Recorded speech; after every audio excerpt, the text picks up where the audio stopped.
24-এর গণ অভ্যুত্থানের পর নতুন বাংলাদেশ, 26-এর নির্বাচন ফেব্রুয়ারির 12 তারিখ আসন্ন।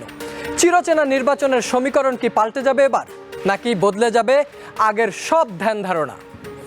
দলগুলোর নির্বাচনী জোট, নতুন রাজনৈতিক শক্তি, তরুণ নেতৃত্ব এবং যোগ্য প্রার্থীরা তৈরি করতে চলেছে এক লড়াইপূর্ণ নির্বাচনের মাঠ। নিষিদ্ধ ঘোষিত রাজনৈতিক দলের সমর্থক ভোটাররা নিশ্চুপ। তাদের ভোটেই হয়তো নির্ধারণ হবে অনেক কিছু। তারেক রহমানের দেশে ফেরা, বিভিন্ন দল থেকে পদত্যাগ, নতুন জোট, সব মিলিয়ে এই নির্বাচন কেমন হবে? ত্রয়োদশ জাতীয় সংসদ নির্বাচন হয়ে উঠবে এক বহুমাত্রিক, জটিল ও উত্তেজনাপূর্ণ রাজনৈতিক লড়াই। 26-এর নির্বাচনে এই লড়াইয়ে আমাদের আয়োজনে থাকছে প্রতি সোম ও মঙ্গলবার রাত 11:35 রিন প্রেজেন্টস ভোটের লড়াই। আজকের পর্বে আপনাদের সাথে থাকছি আমি মির্জা শাকিব। দর্শক, ভোটের লড়াইয়ের প্রথম পর্বে আজকে কারা থাকছেন আমাদের অতিথি হিসেবে, চলুন তাদের সঙ্গে পরিচিত হয়ে নেই। আমার হাতের ডান দিকেই আছেন সাকিব আনোয়ার, সংসদ সদস্য প্রার্থী, সিরাজগঞ্জ 1 নাগরিক ঐক্যের প্রার্থী। আপনাকে স্বাগত জানাচ্ছি। ধন্যবাদ। আমার হাতের বাঁ দিকে রয়েছেন তাহসিন রিয়াজ, যুগ্ম সদস্য সচিব, এনসিপি। আপনাকেও স্বাগত জানাচ্ছি। সাকিব আনোয়ার, আপনাকে দিয়ে শুরু করতে চাই। একদিনে 2 ভোট, অনেক জল্পনা কল্পনা, অনেক ধরনের হবে কি হবে না, ফেব্রুয়ারিতেই হবে কিনা, সব তো উত্থান পতনের মধ্য দিয়ে শেষ পর্যন্ত আসলে একটা জায়গায় এসে দাঁড়িয়েছি যে ফেব্রুয়ারির 12 তারিখে শেষ পর্যন্ত ত্রয়োদশ জাতীয় সংসদ নির্বাচনটা হচ্ছে। একদিনে 2 ভোট হচ্ছে। আর একটা যে নতুন বিষয়, এবার এই প্রথম বাংলাদেশ রাষ্ট্র তৈরি হওয়ার পরে প্রবাসী ভোটাররা ভোট দিতে পারছেন। যে ব্যালট তাদেরকে পাঠানো হচ্ছে, সেই ব্যালটের মাধ্যমে, যেটাকে আমরা পোস্টাল ব্যালট বলছি। এই পোস্টাল ব্যালটের ভোটকে আপনি কিভাবে দেখছেন? এটা আপনাদের কতটা সাপোর্ট হিসাবে কাজ করবে, নাকি সব ভোট অন্য দল টেনে নিয়ে যাবে? এই বিষয়ে শুনতে চাই। আর আপনি যেহেতু একজন প্রার্থী, আপনার মূল্যায়ন জানতে চাই। ধন্যবাদ। শুভেচ্ছা জানাচ্ছি আমার সহ আলোচক এবং যারা শুনছেন। হ্যাঁ, একদিনে 2 ভোট, অনেকদিন পরে মনে পড়লো আসলে আপনি বলার পর, ভুলেই গেছিলাম আসলে। এরকমই আসলে 2 ভোট হতে যাচ্ছে। কারণ যখন থেকেই আমরা এই পুরোপুরিভাবে নির্বাচনী হাওয়ার ভেতরে বা ট্রেনের ভেতরে ওই যে ভোটের লড়াই, যে অনুষ্ঠানটা আপনাদের, এই লড়াইয়ের মধ্যে যখন থেকে ঢুকে গেলাম, তারপর থেকে আসলে 2 ভোটের ব্যাপারটা নাই। এখন আসলে 1 ভোট, ওই জায়গাতেই চলে এসছি আমরা। যাই হোক, ধন্যবাদ যে আপনার এই অনুষ্ঠানের মধ্যে দিয়ে ওই ভোটের কথাটা মনে পড়লো। এমন একটা জায়গা আসলে আমরা চলে গেছি। ফলে ধরেন জুলাই সনদ বাস্তবায়ন, কত কিছু নিয়ে আমরা কত কাজ করলাম। 1 বছর কাটিয়ে দিলাম, 1 বছর বেশি সময় কাটিয়ে দিলাম এই জুলাই সনদ তৈরি করার পেছনে। কিন্তু শেষ পর্যন্ত সেই জুলাই সনদ বাস্তবায়নের জন্য যে গণভোট, সেই গণভোটটি আসলে জুলাই সনদ দিয়ে কোনো আলোচনা তো নাই। এবং রাজনৈতিক দলগুলো তো ধরেন এখন সামনে একটা নির্বাচন, জাতীয় নির্বাচন, ফলে রাষ্ট্র ক্ষমতায় যাওয়ার লড়াই, রাজনীতির আলটিমেট গোল, যেখানে আসলে গণতান্ত্রিক রাষ্ট্রে রাজনীতির আলটিমেট গোল যে আপনি আপনার ম্যান্ডেট নিয়ে জনগণের মানে আপনি আপনার যে কর্মসূচি, সেটা জনগণের সামনে যাবেন, এরপর জনগণের ম্যান্ডেট নিয়ে আপনি রাষ্ট্র ক্ষমতায় যাবেন আপনার সেই কর্মসূচিগুলোকে বাস্তবায়ন করবার জন্য। ফলে এখন রাজনৈতিক দলের কাছে সেটাই তো আসলে মুখ্য ব্যাপার। কিন্তু অভ্যুত্থানের উপরে দাঁড়িয়ে যে সরকার, সেই সরকারের কাছে তো আমরা মানে অন্তত গণভোট নিয়ে এতটা নীরবতা তো আমরা আসলে আশা করি না। সরকারের পক্ষ থেকে তো আমাদেরকে বলা হয়েছিল যে সরকারিভাবে এর বেশ প্রচারণা করা হবে, কই তেমন কিছু তো দেখা যাচ্ছে না। একটা ভোটের গাড়ি বেরিয়েছে, তো আপনি হয়তো দেখেছেন কিনা, গাড়িটির উদ্বোধন করা হয়েছে। কিন্তু এই ব্যর্থতা কার? ধরুন, এই গণ অভ্যুত্থানের পরে এটারই তো প্রচারণা সবচেয়ে বেশি হওয়ার কথা ছিল। জাতীয় নির্বাচন নিয়ে বরঞ্চ প্রচারণা কম হওয়ার কথা ছিল। কাকে আপনি ব্যর্থতার দায় দিচ্ছেন? না, ভোটের গাড়ি চালু করলো কে? সরকার তো। হ্যাঁ, তো সরকারের এই ভোটের গাড়ি আরো আগেই, মানে এই গণভোটের জন্য যে প্রচারণা আরো আগে থেকে করার কথা ছিল, অনেক ব্যাপকভাবে করার কথা ছিল। আপনি শুরুতে যে বলছিলেন আমি একজন সংসদ সদস্য প্রার্থী, আমার সিরাজগঞ্জ 1 আসনে আমি জনগণের কাছে যাব, আমি তো ওই জনগণের কাছে এখন পর্যন্ত সরকারের পক্ষ থেকে গণভোটের ব্যাপারে কোনো প্রচারণা তাদের কাছে পৌঁছেছে এমনটা তো আমি দেখিনি। বরঞ্চ আমরা প্রার্থীরা আমাদের জায়গা থেকে যতটুকু আসলে বলার চেষ্টা করছি, বরং এখন তো ধরেন লিফলেট দেয়া কিংবা পোস্টার ছাপ দেয়া এগুলো তো এখন বন্ধ। ফলে এখন তো সেটাও বন্ধ। তো যতদিন পর্যন্ত আমরা সেই প্রচারণাটা করতে পেরেছি, ততদিন পর্যন্ত আমরা কিছুটা চেষ্টা করেছি। আবার ধরেন যারা মূলত রাষ্ট্র ক্ষমতায় যাওয়ার জন্য লড়াইটাতে আছে, যারা মূলত মনে করছে যে আমরা এবারে নির্বাচনে জিতে আমরা রাষ্ট্র ক্ষমতায় যাব, তাদের কাছে তো আসলে ওটা প্রাইম।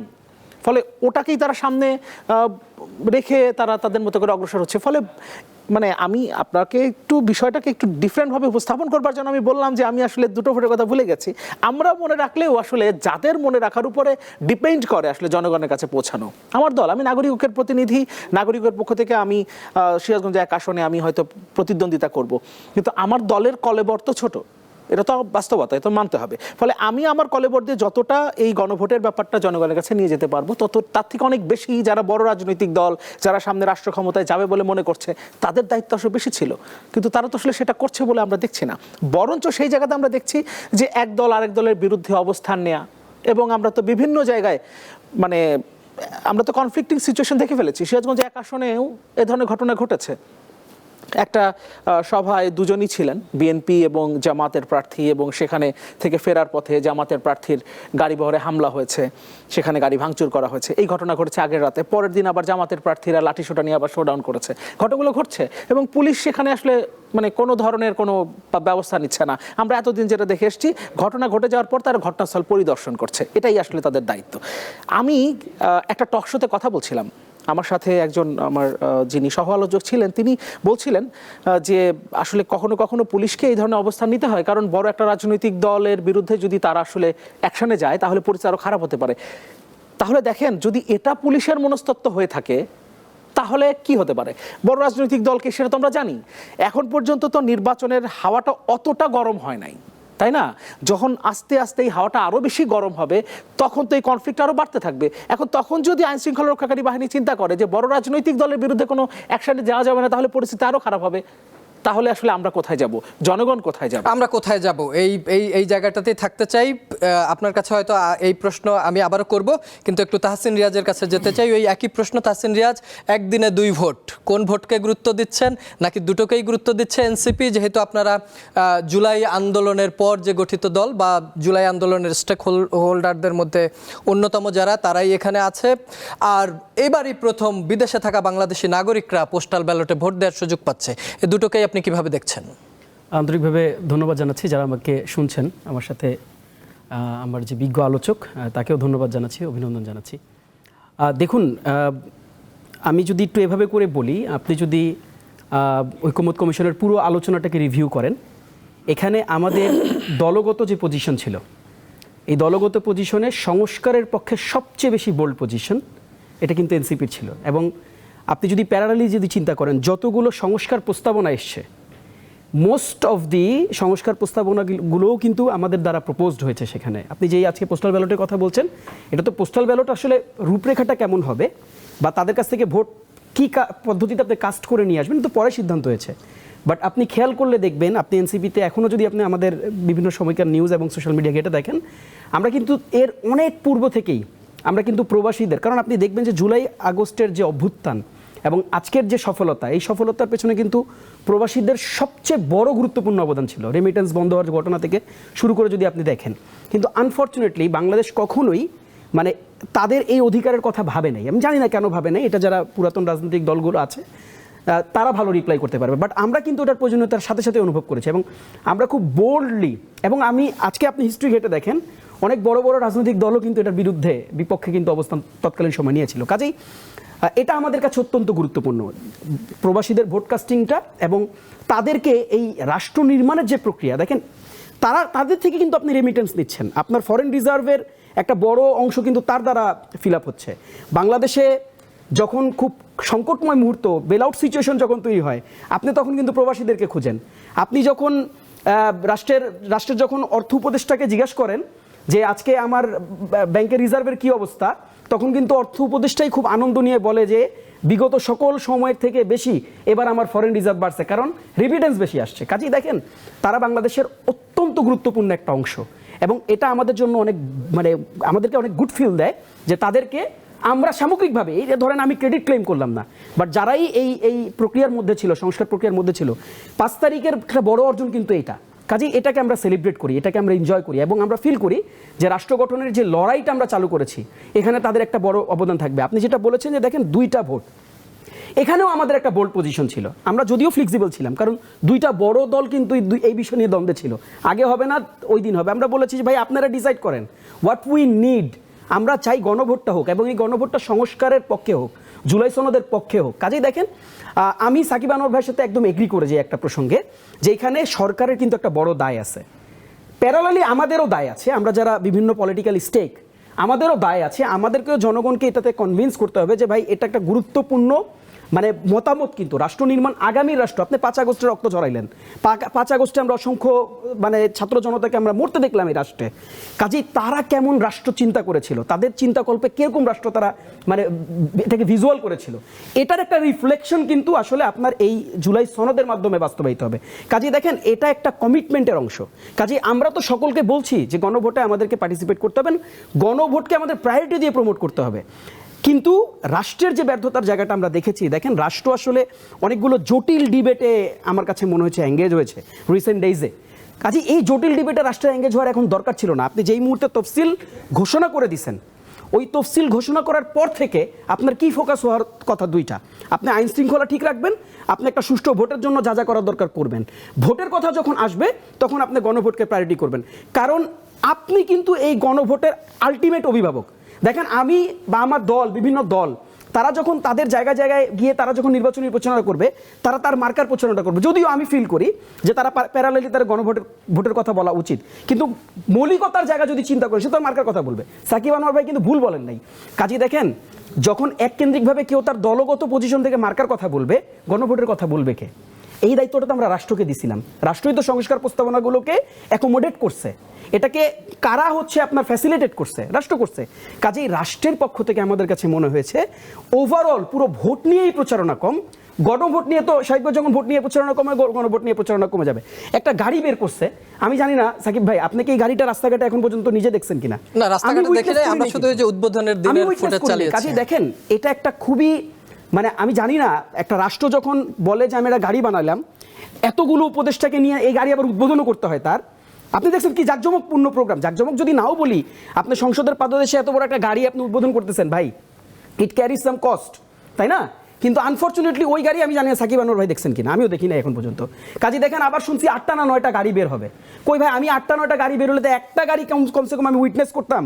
আনফর্চুনেটলি আমি উইটনেস করিনি। ভাই গাড়ি যদি আপনার 20টা বের করা দরকার পড়ে, আপনি গাড়ি 20টা বের করেন, কারণ জনগণের কাছে গণভোটের মানে যে আহ্বান এটা পৌঁছানোটা জরুরি।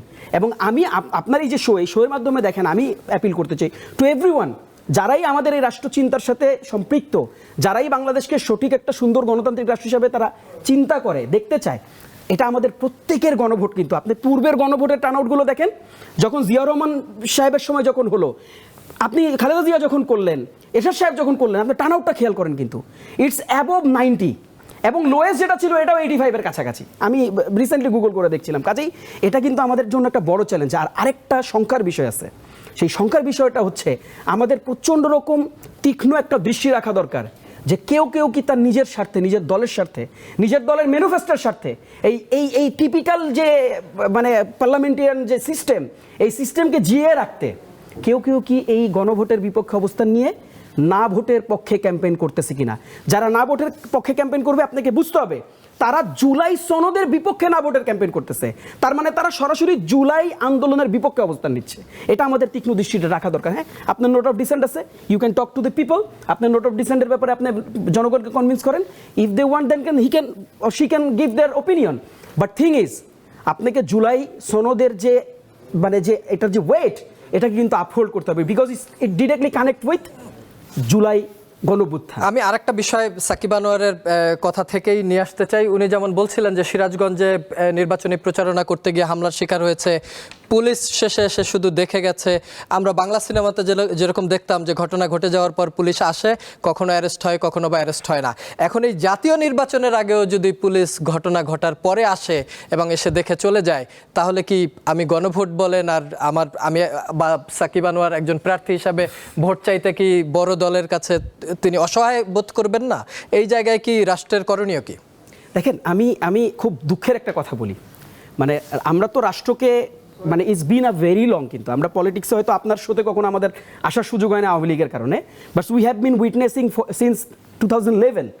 কাজেই দেখেন আমরা রাষ্ট্রকে কিন্তু যখনই কাছ থেকে দেখছি, আমরা একটা জিনিস হচ্ছে আমরা এটাকে খুবই মানে আমরা এই প্রমাণটা বারবার পাইছি, সেটা হচ্ছে যে সবসময় রাষ্ট্রযন্ত্রের কিছু কিছু উইং এরা পাওয়ারের সাথে থাকতে স্বাচ্ছন্দ্য বোধ করে, এবং আপনি দেখবেন এরা বাতাসের সাথে আপনার দিক পাল্টায়। কাজে দেখেন, আজকে রাষ্ট্রে যখন এরকম একটা ভাইব ডেভেলপ হয়, যখন আমরা দেখি যে পুরো রাষ্ট্র ব্যবস্থা আপনার এরকম একটা বাতাস দেওয়া হয়। আপনি দেখেছেন কিছুদিন আগে একটা বড় প্রোগ্রামে বাংলাদেশের গুরুত্বপূর্ণ দুইজন সম্পাদক তারা তো রীতিমতন বলেই ফেললেন যে আপনারা যেহেতু ক্ষমতা আসছেন, কোর্টেড কিন্তু আমার কোনো শব্দ নেই এইখানে, যেহেতু ধরে আমি এইভাবে করে বলা হলো যেহেতু ধরেই নেওয়া যায় যে আপনারা ক্ষমতায় আসছেন, what does it means you are giving a vibe.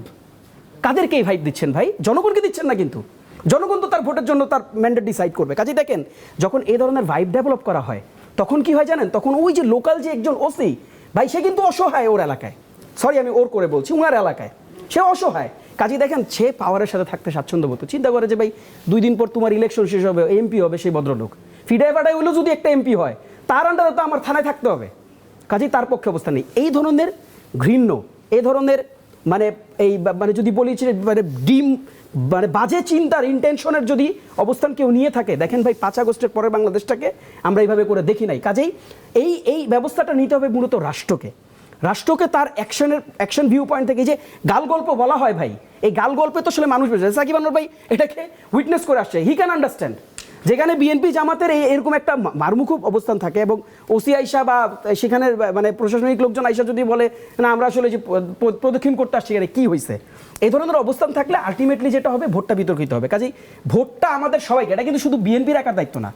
বিএনপিকে একটা মানে অভিভাবকত্বের ভূমিকা পালন করার সুযোগ আছে তাদের, বাট দায়িত্বটা আমাদের সবার। আমাদের কাছে মনে হয় পজিশনটা আমাদের দায়িত্ব আমাদের সবার। তাহসিন রিয়াজ, আপনার কাছে আবারও হয়তো ফিরবো, এবং এনসিপি গতকালকেই জামাতের আমির ঘোষণা দিলেন যে এনসিপি জামাতের সাথে জোট করছে, এই বিষয় নিয়ে আপনার কাছে ফিরবো। সাকিব আনোয়ার, আপনার কাছেও ফিরবো, কিন্তু আমাদের সাথে এই মুহূর্তে তথ্য প্রযুক্তির মাধ্যমে যুক্ত হয়েছেন ফরিদপুর 4 আসনের বিএনপির সংসদ সদস্য প্রার্থী শহীদুল ইসলাম বাবুল। শহীদুল ইসলাম বাবুল, আপনাকে স্বাগত জানাচ্ছি আমাদের ভোটের লড়াইয়ে। আপনি হয়তো আমাদের আলোচনা শুনছিলেন, তারপরেও আমি যেহেতু আপনি একটু দেরিতে জয়েন করেছেন, আমি বলতে চাই যে বিষয়গুলো নিয়ে আমরা আলোচনা করছিলাম সেটি হচ্ছে একদিনে 2 ভোট, গণভোট হচ্ছে, এবং সাথে সাথে ত্রয়োদশ জাতীয় সংসদ নির্বাচনের ভোট হচ্ছে। এই বিষয় নিয়ে আলোচনা করছিলাম যে এটাতে আপনাদের প্রস্তুতি এখন কেমন। আপনাদের নেতা সম্প্রতি 17 বছর পরে বাংলাদেশে ফিরেছেন, এই ফেরার পরে আপনি ঢাকাতেও ছিলেন, আজকে আপনি আপনার নির্বাচনী এলাকায় আছেন। আপনার যারা ভোটার বা আপনার যারা দলের নেতাকর্মী, তাদের মধ্যে কি ধরনের পরিবর্তন দেখছেন বা কি ধরনের উচ্ছ্বাস পাচ্ছেন আপনি আপনার নির্বাচনী এলাকায়, একটু যদি জানান দর্শকদের। না, আপনাকে ধন্যবাদ। আসলে তো নির্বাচন আরো আগে থেকেই শুরু হয়েছে, মানুষের মধ্যে অভূতপূর্ব সারা উচ্ছ্বাস। আমরা যেখানেই গিয়েছি গ্রামে গঞ্জে, আমি আমার নির্বাচনী এলাকায় একটা জায়গা থেকে এখন অন্য জায়গায় যাচ্ছি, যেখানেই যাচ্ছি মানুষ নির্বাচনী যে আচরণবিধি সেগুলো রক্ষা করা আসলে কঠিন হয়ে পড়তেছে। এই এই এই এই পরিবেশ আগে থেকেই ছিল। আর আপনি যেটা বলেছেন, আমার ভারপ্রাপ্ত চেয়ারম্যান তারেক রহমান আগমনের পরে আসলে ভাইবটা অন্যরকম, অন্য মাত্রায় চলে গেছে। এটা তো বাংলাদেশের ইতিহাসে একটা নজিরবিহীন ঘটনা। আমি নিজে ঢাকায় উপস্থিত ছিলাম। আমার 39 বছরের রাজনৈতিক জীবনে মানুষের এত আবেগ, এত উচ্ছ্বাস বা এত সমাগম আমি কখনো দেখিনি।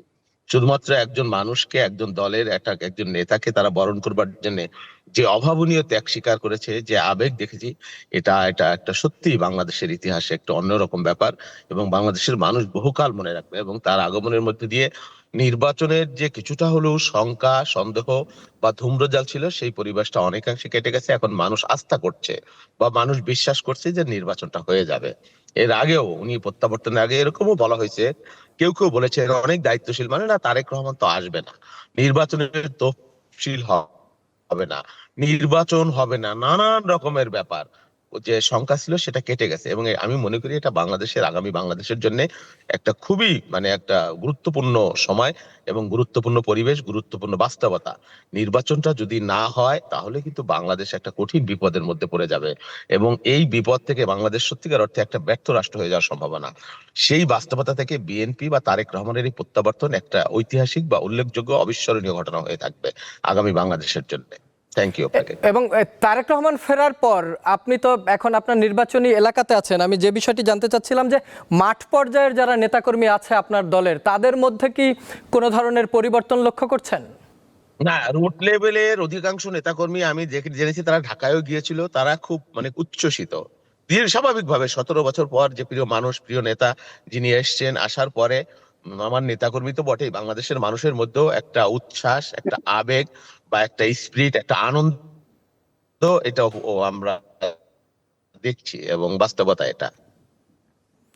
শহীদুল ইসলাম বাবুল, প্রযুক্তির মাধ্যমে যুক্ত হওয়ার জন্য আপনাকে অনেক ধন্যবাদ জানাচ্ছি। আবার অন্য কোনো পর্বে হয়তো আমরা আপনাকে যুক্ত করব। সে পর্যন্ত আপনার জন্য রইল শুভকামনা। ভালো থাকবেন। নতুন রিন, যার প্রোসিএস টেকনোলজি গভীর থেকে পরিষ্কার করে আর ধরে রাখে কাপড়ের নতুনের মতো উজ্জ্বলতা। নতুন রিন অ্যাডভান্সড পাউডার, নতুনের মতো উজ্জ্বল। সাকিব আনোয়ার, আপনার কাছে একটু ফিরতে চাই, কিন্তু তার আগে আপনি যে আসনের প্রার্থী, আমাদের সেই আসনের প্রতিনিধিরা আপনার ভোটারদের কিছু বক্তব্য নিয়েছিলেন, আমরা সেই বক্তব্যগুলো একটু দেখে আসতে চাই, তারপর আপনাকে প্রশ্ন করব।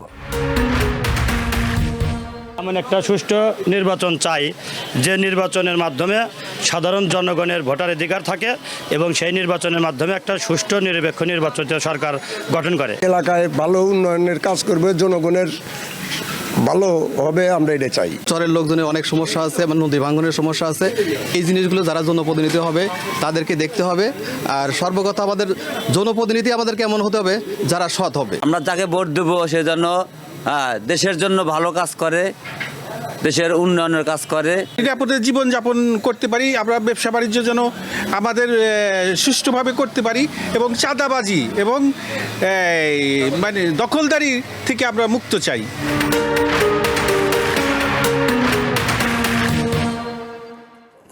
দর্শক, সিরাজগঞ্জ 1 আসনের আমাদের আজকের যিনি প্রার্থী হিসেবে আছেন, নাগরিক ঐক্যের প্রার্থী, তার এলাকার মানুষজনের কথা শুনছিলাম যে তারা আসলে কাকে ভোট দেবে, কেমন প্রার্থী চায়। সাকিব আনোয়ার, আপনি কি সেই ধরনের প্রার্থী কিনা? তাদের চাওয়া পাওয়ার সাথে আপনার প্রার্থী তার মিল আছে কিনা, বা ব্যক্তি প্রার্থীর মিল আছে কিনা? মানে এখন পর্যন্ত অসৎ হওয়ার সুযোগ হয় নাই, ফলে এখন পর্যন্ত নিজেকে সৎ বলতে পারি। সুযোগ আসার পরে আবার অসৎ হয়ে যাবো কিনা সেটা এখন আসলে যদি বলে ফেলি তাহলে সেটা আসলে বলা ঠিক হবে না। তবে আশা করি যে সেদিকে হয়তো যাব না, কারণ আমাদের রাজনৈতিক যে মানে আমরা আসলে যেভাবে আমাদের গ্রুমিংটা হয়, সেই গ্রুমিংয়ের মধ্যে আসলে ঠিক সেই জায়গায় যাবার, মানে মানুষের বিরুদ্ধে অবস্থান নেবার জায়গাটা আসলে আমাদের গ্রুমিংয়ের মধ্যেই নাই। এটা হয়তো দেশের জনগণও জানে। তো একটা জায়গায় আমাদের দুর্বলতা, সেটা হচ্ছে ওই গ্রুমিংটার কারণে হয়তো অনেক মানুষ আমরা আমাদের সাথে পাই না, কারণ অনেককে অনেক সুযোগ সুবিধা হয়তো আমরা দিতে পারি না। কারণ অনেক সুযোগ সুবিধা দিতে হলে তো আবার আপনাকে কোনো না কোনো জায়গা থেকে সেইগুলোর ব্যবস্থা করতে হয়। ফলে সেই ব্যবস্থা করতে গিয়েও যে যেটা বলছিলেন যে চাঁদাবাজি, দখলদারত্ব মুক্ত আমরা একটা নতুন বাংলাদেশ তো চাই আমরা, এবং আমার আসনের যারা ভোটার তারাও সেটাই চাচ্ছেন যে দখলদারিত্ব করবে না, চাঁদাবাজি করবে না, এমন মানুষকে তারা ভোট দেবেন। এবং এবার আমি যেটা দেখছি, আমি আমার এলাকায় যতবার গিয়েছি, অনেকটা সময় দিয়েছি আমি, গত অন্তত 3-4 মাসে বেশ কিছুটা সময় আমি আমার এলাকায় ছিলাম যেখান থেকে আমি ভোট করব। সেখানে দেখেছি যে মানুষ আসলে পরিবর্তন চাচ্ছে। গতানুগতিক যে ধারায় এত বছর রাজনীতি চলেছে সেটার বিরুদ্ধে আসলে জনগণ এক ধরনের দাঁড়িয়ে গেছে। কিন্তু শেষ পর্যন্ত ওই পেশি শক্তির একটা ব্যাপার থাকে, অর্থশক্তিরও একটা ব্যাপার থাকে। এগুলো নির্বাচনটাকে কোন জায়গায় নিয়ে দাঁড় করাবে সেটাই আসলে এখন প্রশ্ন। আর সরকার আসলে নির্বাচনটাকে ঠিক আমরা যেভাবে প্রত্যাশা করছি, প্রধান উপদেষ্টা বারবার করে যেটাকে বাংলাদেশ ইতিহাসের সর্বশ্রেষ্ঠ নির্বাচন হবে বলছেন, ঐতিহাসিক নির্বাচন হবে বলছেন, আমরা বাস্তবতা আসলে ঠিক তেমনটা দেখছি না। বাস্তবতা আপনার আসলে আপনি কি দেখছেন? আপনি তো বড় 2টা জোটের সাথে আপনাকে ফাইট করতে হবে। আমরা যেটা বলতেছি, বিএনপির সাথে যারা জোট করছে এই জোট, এবং জামাতের সাথে 8 দল বেড়ে 10 দল, হয়তো আরও আমরা 20 তারিখ পর্যন্ত যেহেতু অনেক ধরনের সমীকরণের সুযোগ আছে, আপনাদের তো এই বড় দলগুলোর সাথে আপনাকে ফাইট করতে হবে। সেইখানে আপনার দলের অবস্থান আসলে কোথায়? নাকি এই বড় 2 দলের চাপে যেরকম হয়, বড় 2 গাছের মাঝখানে যেমন ছোট গাছ হয় না, তেমনি কি আপনারাও হারিয়ে যাবেন নাকি? না, মানে আমার দল তো আসলে হারানোর জন্য জন্ম নেয় নাই, এবং আমাদের যে লড়াইটা, আমরা শেখ হাসিনার 15.5 বছরের স্বৈরাচারী শাসন আমলে মানে নাগরিক ঐক্য এবং আমার দলের সভাপতি মাহমুদুর রহমান মান্না, আমাদের যে লড়াইটা ছিল, আমরা তো কনসিস্টেন্ট ছিলাম পুরোটা সময় ধরে, আমরা এই লড়াইটা চালিয়েছি। কিন্তু জনগণের বিশ্বাসে একটু ঘাটতি তৈরি হয়েছে যে আমরা ইদানিং দেখছি অনেক ছোট ছোট দল শুধুমাত্র নির্বাচনে জিতে আসার জন্যই তারা বিলুপ্ত হয়ে গিয়ে অন্য দলের যোগ দিয়ে তার মার্কা বেছে নিচ্ছে। তো আপনারা তো তুলনামূলক সেই অর্থে, আর কি, আমি ছোট করার জন্য বলছি না, ছোট দল, কখনো কি আবার এরকম মার্কার জন্য অন্য কোনো দলে বিলীন হয়ে যাবেন কিনা? আজকে তো মনোনয়ন জমা দেওয়ার শেষ দিন ছিল। তো এখন পর্যন্ত আমাদের দিক থেকে তো সে ধরনের কোনো সিদ্ধান্ত হয় নাই। তার মানে আপনার দুটো প্রশ্ন কিন্তু একটু কনফ্লিক্টিং। প্রথমটা যেমন যে বড় দুটোর চাপে বিলীন হয়ে যাওয়ার ব্যাপার কিনা, আর একটা হচ্ছে যে মিশে যাওয়া, ওই চাপটা সহ্য করতে না পারে মিশে যাওয়ার ব্যাপার কিনা। হ্যাঁ, আমরা যদি ওই চাপেও যদি চিরে চাপটাও হয়ে যাই, তারপরেও মিশে যাওয়ার জায়গাটাতে আসলে আমরা যাচ্ছি না। আমরা লড়াইটা আসলে করে যেতে চাই জনগণের জন্য। আর যে কথাটা বলছিলাম যে জনগণ যদি ভোট দিতে পারে এবার ঠিকভাবে, তাহলে আসলে হিসেব নিকেশ নানা রকমই হতে পারে। এই হিসেব নিকেশটা আপনিও কিন্তু শুরুতে বলছিলেন যে এবার নানা ধরনের সমীকরণই আসলে সামনে চলে আসতে পারে। ফলে এবার ঠিক আগে থেকে আপনি প্রেডিক্ট করবেন যে কে বড় দল, কে বড় জোট, মাঝখানে কে চ্যাপ্টা হয়ে যাবে। যদি ভোটটা হয় তাহলে চ্যাপ্টা হওয়ার ব্যাপারটা ডিফারেন্ট হয়ে যেতে পারে আবার। কিন্তু এখানে বিষয়টা হচ্ছে ভোটটা ঠিক মতো হবে কিনা, কারণ মাঝে মাঝে আমাদের রাষ্ট্র সরকারহীন হয়ে যায়। তো প্রথম আলো ডেইলি স্টারে যে হামলা হলো, ওই রাতে কি বাংলাদেশে কোনো সরকার ছিল? আমার তো মনে হয় না ওই রাতে বাংলাদেশে কোনো সরকার ছিল। পরদিন যখন আপনার উদিচিতে গিয়ে আগুন দেওয়া হলো, আগের রাতেই ঘটনা ঘটেছে, উদিচি নিয়ে এত কথা বলা হচ্ছে সামাজিক যোগাযোগ মাধ্যমে, সরকার কি জানতো না? সরকার কোনো ব্যবস্থা নিতে পারতো না? পরের দিন সন্ধ্যার সময় মিছিল করে গিয়ে ওখানে আগুন দিল।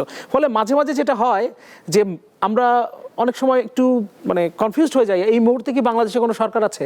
এখন ফেব্রুয়ারির 12 তারিখে বাংলাদেশে কোনো সরকার থাকবে কিনা, এটা নিয়ে আসলে আমরা একটু কনফিউশনে আছি। যদি ডেইলি স্টার বা প্রথম আলোতে আগুন দেওয়ার রাতে যেভাবে বাংলাদেশের সত্যিকার অর্থে কোনো সরকার ছিল না, সরকারবিহীন রাষ্ট্র ছিল, ঠিক একই রকম অবস্থা যদি ফেব্রুয়ারি 12 তারিখে হয়, তাহলে আসলে চিরে চ্যাপ্টা হওয়ার কোনো বিষয় নাই। ওই এর আগে আমরা যেরকম ভোট দেখছি হাসিনার আমলে, ঠিক একই রকম ভোট আবারও হয়ে যাবে। আপনার এই পয়েন্ট ধরে একটু তাহসিন রিয়াজের কাছে যেতে চাই। তাহসিন রিয়াজ খুবই গুরুত্বপূর্ণ পয়েন্ট উনি উত্থাপন করেছেন যে 12 তারিখে আসলে সরকার থাকবে কিনা, নির্বাচনটা আসলে কেমন হবে।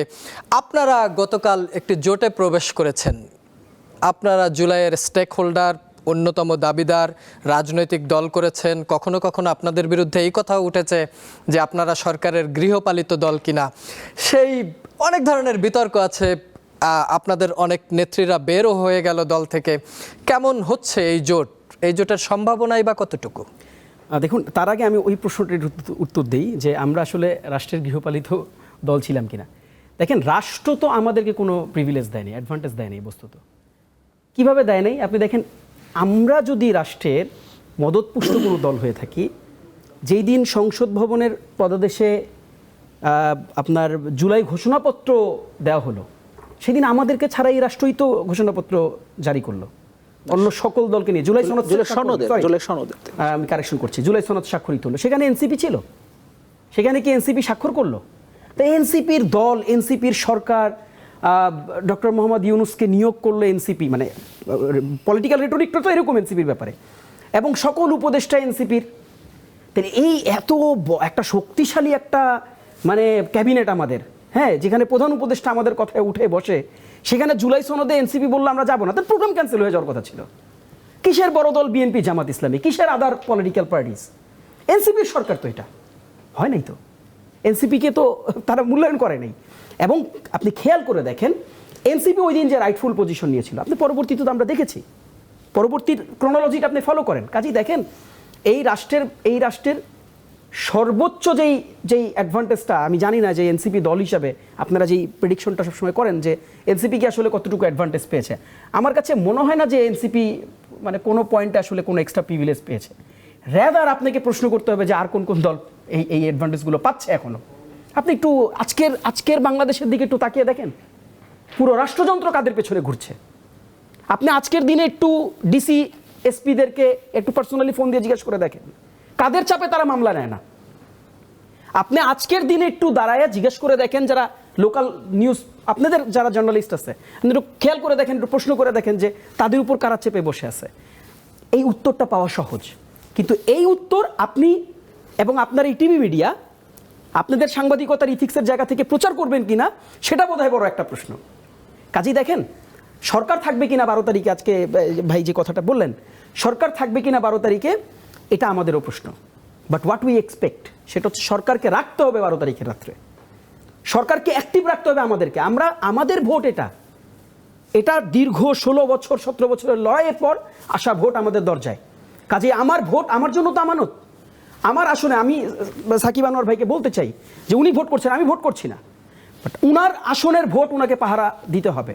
পাহারাদারের ভূমিকায় পালন করলে আমার মনে হয় না কোথাও কোনো ধরনের ডিসপিউটস হওয়ার সম্ভাবনা আছে। দেখেন আমরা কিন্তু, আমি জানি এই এক্সাম্পলটা খুবই খুব একটা হয়তো যাবে না, তারপর আমি আপনাকে বলি। দেখেন পুরো যতগুলো বিশ্ববিদ্যালয়গুলোতে আমরা ইলেকশন দেখেছি, ইলেকশনগুলোতে আপনি দিন শেষে একটা জিনিস খেয়াল করে দেখেন, আপনি ইলেকশনে আদার ইস্যুসগুলো না বলি, দিন শেষে খেয়াল করে দেখেন ছাত্রছাত্রীরা কিন্তু কেন্দ্র ছাড়ে নেই, কেন্দ্রের বাইরে তারা পাহারা দিয়েছে এবং প্রতি মুহূর্তে তারা প্রত্যেকটা ইস্যু নখদর্পণে রেখেছিল।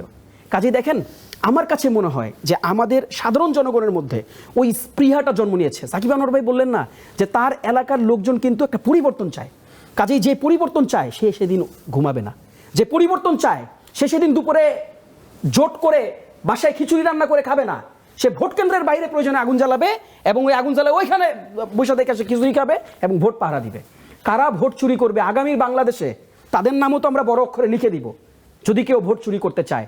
যে 5 তারিখের পরও যদি ভোট চোর বাংলাদেশে থেকে থাকে এবং ভোট চুরি হয়ে থাকে, তাহলে সেই দল, আমি জানি না কেউ করবে কিনা, আমি ফিলও করি না কেউ করবে, বাট সম্ভাবনা থেকে বলছি আর কি, উনি যেই সম্ভাবনাটা দিচ্ছেন সেই দল কিন্তু বিলীন হবে। আমি আপনাকে বলে রাখলাম, আজকের এই টকশোটা সাক্ষী থাকুক, আপনি দেখবেন যে আগামীর বাংলাদেশে যদি ভোট নিয়ে কোনো কারচুপি হয়, যেই দল করবে সেই দল বিলীন হবে, হাসিনার মতনই বিলীন হয়ে যাবে। কাজে বাংলাদেশের মানুষ প্রোঅ্যাক্টিভ ভাই, এখন দে আর হাইলি প্রোঅ্যাক্টিভ এবং তাদের মধ্যে যে সেন্সেশন কাজ করছে এখন নির্বাচন নিয়ে, তাদের মধ্যে যে আগ্রহ কাজ করছে এখন নির্বাচন নিয়ে, আপনি হয়তো দেখছেন না। আমি এই কথাটা বেশ কিছু টিভি মিডিয়ায় বলেছি, দেখেন what we are expecting, what we are thinking. এখন যেটা হওয়ার কথা ছিল, বিরাট ব্যান্ড পার্টি নিয়ে বড় বড় মিছিল হওয়ার কথা ছিল, অ্যাকচুয়াল রাইটফুল থিং, এই ডিমান্ডটাও তো রং না, কিন্তু দেখেন হচ্ছে না। কিন্তু আপনি আজকে খুব সাধারণ মানুষের সাথে গিয়ে কথা বলে দেখেন, একটা রিক্সায় উঠে জিজ্ঞাসা করে দেখেন, সে কিন্তু ভোটের ব্যাপারে আগ্রহী, সে কিন্তু অলরেডি সে ডিসাইড করে ফেলেছে যে কাকে ভোট দিবে এবং is very determined, say vote দিবে, ভেরি ডিটারমাইন্ড। কাজেই দেখেন হোয়াট উই আর এক্সপেক্টিং সেটা হচ্ছে যে মানুষ ভোট কেন্দ্রে যাক, মানুষ ভোট কেন্দ্রে গেলে কার পাশা যে কখন উল্টে যাবে আর খেলা যে আসলে কোন লেভেলে হবে এটা নোবডি নোজ। কাজেই উই আর জাস্ট প্রিডিক্টিং এবং আমরা এই আস্থাটা রাখতে চাই যে যাদের বড় স্টেক আছে, যাদের প্রচুর লোকজন আছে, ভাই দেখেন রাজনীতির সংস্কৃতি কিন্তু পরিবর্তন হয়েছে। আপনি দেখেন এখন বাংলাদেশে সমালোচনা হয়, এখন বাংলাদেশে আপনি বিরাট বড় সমাবেশ করলে মানুষ প্রশ্ন করে এত লোক কই থেকে আনছে। বিরাট বড় সমাবেশ করলে ওই মিছিলে যারা এই ঠুনকা ফুনটা যারা যেই ছেলেপেলেগুলো নাচে, মানুষ দেখে ওই প্রশ্ন করে যে এরা কি ওই দল করে নাকি এদের ভাড়া করে নিয়ে আসছে। কাজেই দেখেন থিংস আর ভেরি ট্রান্সপারেন্ট নাওয়াডেজ, খুব ওপেন। কাজেই আপনাকে অভিজ্ঞতার দায়িত্ব পালন করতে হবে। আপনি যদি গুড প্লে করেন ওটাই হবে আপনার ইনভেস্টমেন্ট। আপনি যদি ব্যাড প্লে করেন তাহলে দিন শেষে আপনাকে আস্তে আস্তে মানুষ ডিলিট করে দিবে, অ্যান্ড দিচ্ছেও তাই। সো আমাদের ওই আশাবাদের জায়গাটা আসলে আমরা রাখতে চাই যে ভালো ভোট হবে এবং আমরা প্রত্যেকেই কন্ট্রিবিউট করব সেই ভোটে। আমরা আমাদের সর্বোচ্চটা দিয়ে এই ভোটকে সিকিউর করব, আমরা আমাদের সর্বোচ্চটাকে দিয়ে এই ভোটের কারচুপি যদিও হওয়ার সম্ভাবনা থাকে আমরা সেটাকে থামাবো এবং রাষ্ট্র যদি সেদিন ইনঅ্যাক্টিভের ভূমিকা পালন করে, আমরা আমাদের রাষ্ট্রের যে অধিকার এটা আমরা বুঝে নিব। আমরা তো এখানে বসে এই কথাগুলো বলছি, কিন্তু আসলে তৃণমূলের কি অবস্থা এই বিষয়টা একটু জানতে চাই।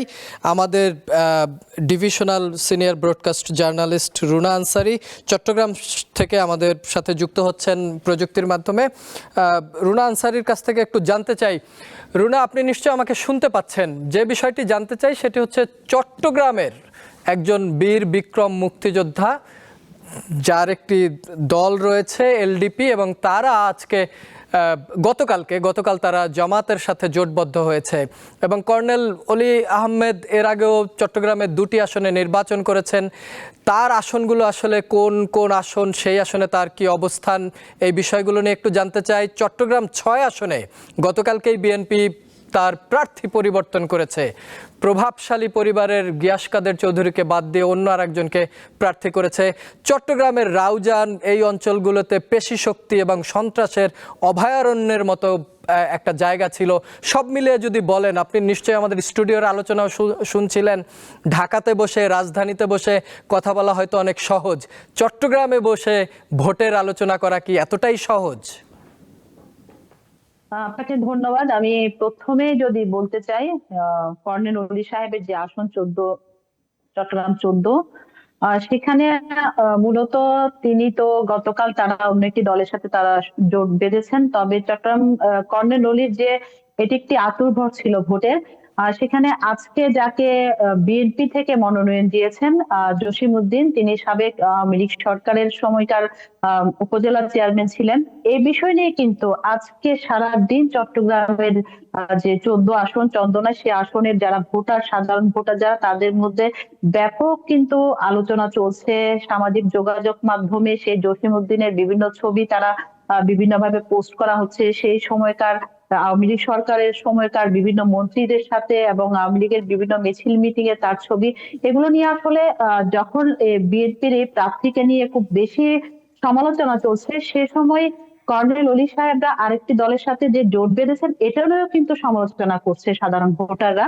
তারা বলছেন কর্নেল অলি সাহেব তিনি যে দলে আছেন সেই দল থেকে তিনি নির্বাচন করলে হয়তো এবার যারা ভোটাররা ভোট দেওয়ার সুযোগ পাবেন, নতুন করে নতুন স্বপ্ন দেখছেন সাধারণ ভোটাররা, ভোট কেন্দ্রে যে ভোট দিবেন তাদের যে আশা ভরসা সেটি ভেঙে গেছে, এমনটাই কিন্তু অনেক ভোটার এবং সেখানকার যারা সচেতন ভোটার তাদের সাথে আমরা কথা বলে জেনেছি, তাদের কিন্তু মন ভেঙে যাওয়ার মতো অবস্থা। তারা বলছেন তিনি জোটটা আরো পরে চিন্তা ভাবনা করা দরকার ছিল, বা তিনি এককভাবে কোনো জোটে না যেও যদি নির্বাচন করতো তাহলেও ভোটাররা চিন্তা করতেন তাকে নিয়ে।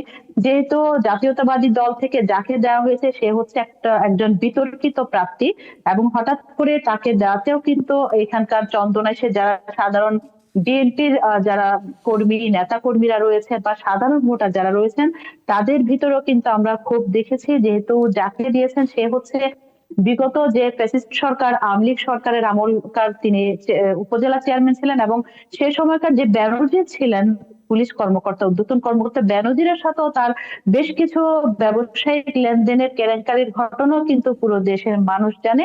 সব মিলিয়ে আসলে চন্দনা আসন নিয়ে যারা সাধারণ ভোটার, যাদের একটা আশা ভরসা ছিল ভোট কেন্দ্রে যে ভোট দিবে বা এই আসনে একজন যোগ্য মানুষ আসবে, এটা নিয়ে কিন্তু তাদের একটু মন ভাঙার কথাই আমরা সারাদিন ব্যাপী শুনেছি। আর যদি আমি বলি চট্টগ্রাম 6 রাউজানে হচ্ছে গত গণ অভ্যুত্থান 5 আগস্টের পরে রাউজানে যে পরিমাণ সহিংসতার ঘটনা ঘটেছে, যে পরিমাণ হত্যাকাণ্ডের ঘটনা ঘটেছে, সেখান থেকে কিন্তু সারা চট্টগ্রাম 16 আসনের মধ্যে সবারই দৃষ্টি ছিল হচ্ছে চট্টগ্রাম রাউজানের দিকে। আসলে রাউজানের কি হচ্ছে, যেমন সেখানে প্রভাবশালী পরিবারের গিয়াসউদ্দিন কাদের চৌধুরীকে যখন মনোনয়ন দেওয়া হয়েছিল, তখন মনোনয়নের আগেই বেশ কয়েকবার গোলাম আকবর খন্দকার তিনি সেই এলাকায় যাওয়ার সময় তার গাড়ি বহরে হামলার ঘটনা ঘটেছে, তিনি পাল্টা অভিযোগ করেছিলেন তার গাড়ি বহরে হামলা করা হয়েছিল গিয়াসউদ্দিন কাদের চৌধুরীর সমর্থকরা। এভাবে পাল্টা অভিযোগের পরিপ্রেক্ষিতে কিন্তু সাধারণ যারা ভোটাররা ছিল তাদের মধ্যে একটা আতঙ্ক কাজ করছিলেন, এবং রাউজানকে নিয়ে আমরা বিভিন্ন সময় আইন শৃঙ্খলা বাহিনীর সাথেও আমরা কথা বলে যতটুকু জেনেছি, রাউজানকে নিয়ে আসলে শুধু সাধারণ ভোটাররা না, যারা নির্বাচন পরিচালনা করছেন, রিটার্নিং কর্মকর্তা, আঞ্চলিক নির্বাচন কমিশন, সবার মধ্যে রাউজানে কিভাবে সুষ্ঠুভাবে নির্বাচনটি সম্পন্ন করবে তাদের ভিতরেও কিন্তু আমরা একটি মানে তাদের খুব বেশি জল্পনা কল্পনা দেখেছিলাম। এবং আজকে গোলাম আকবর খন্দকারকে যখন মনোনয়ন মানে ফাইনালি তাকে মনোনয়ন দেওয়া হলো, সেখানে হয়তো সাধারণ মানুষ মনে করছে এখানে হয়তো কিছুটা শান্তি হবে।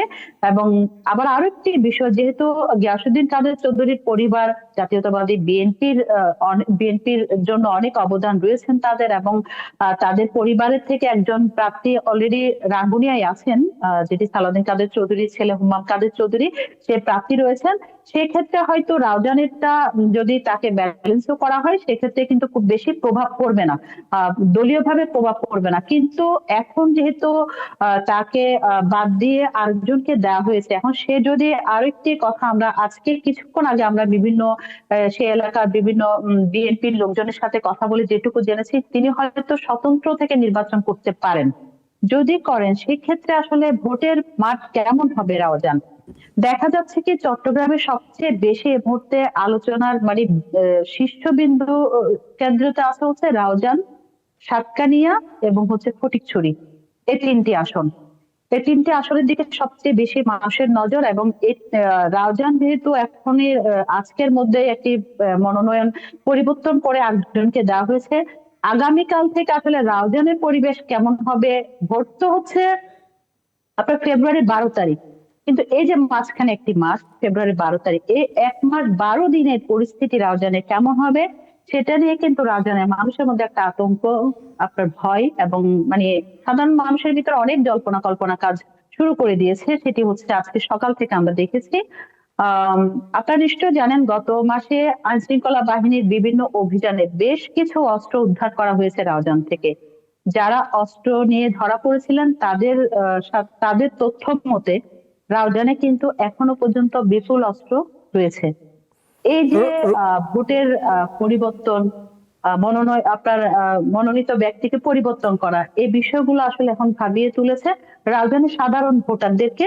পাশাপাশি হচ্ছে যারা রাউজান নিয়ে কাজ করছে, আইন শৃঙ্খলা বাহিনী, নির্বাচন কর্মকর্তারা, তাদেরও কিন্তু ভাবিয়ে তুলেছে এসব বিষয় নিয়ে। তো আসলে দেখার বিষয় হচ্ছে রাউজানের পরিস্থিতি কি হয়। শুধু তো মনোনয়ন ব্যক্তিকে পরিবর্তন করলে হবে না, সে আসনটিকে নিরাপদ রেখে সাধারণ ভোটারদেরকে ভোট কেন্দ্রে যে ভোট দেওয়ার পরিবেশ সৃষ্টি করতে হবে, মানুষের মধ্যে যে উৎসাহ উদ্দীপনা, ভোট কেন্দ্রে যে ভোট দিবে, বিশেষ করে তরুণ ভোটার, নতুন ভোটার এবং নারী ভোটাররা এরা যে ভোট কেন্দ্রে যে ভোট দিবে নির্ভয়ে, সেটি আসলে কতটুকু করতে পারছেন আইন শৃঙ্খলা বাহিনী, নির্বাচন কর্মকর্তা, রিটার্নিং কর্মকর্তা, তদুপরি তত্ত্বাবধায়ক সরকার, সব মিলিয়ে আসলে সেটি এখন দেখার বিষয়। রুনা আপনাকে অনেক ধন্যবাদ জানাচ্ছি চট্টগ্রামের পরিস্থিতি জানানোর জন্য। আমরা আসলে আমাদের স্টুডিওর অতিথিরা যে ধরনের শঙ্কা করছিলেন আর ফিল্ডে বা রুট লেভেলে কি ধরনের কার্যক্রম পরিচালিত হচ্ছে আইন শৃঙ্খলা বাহিনী বা প্রার্থীদের,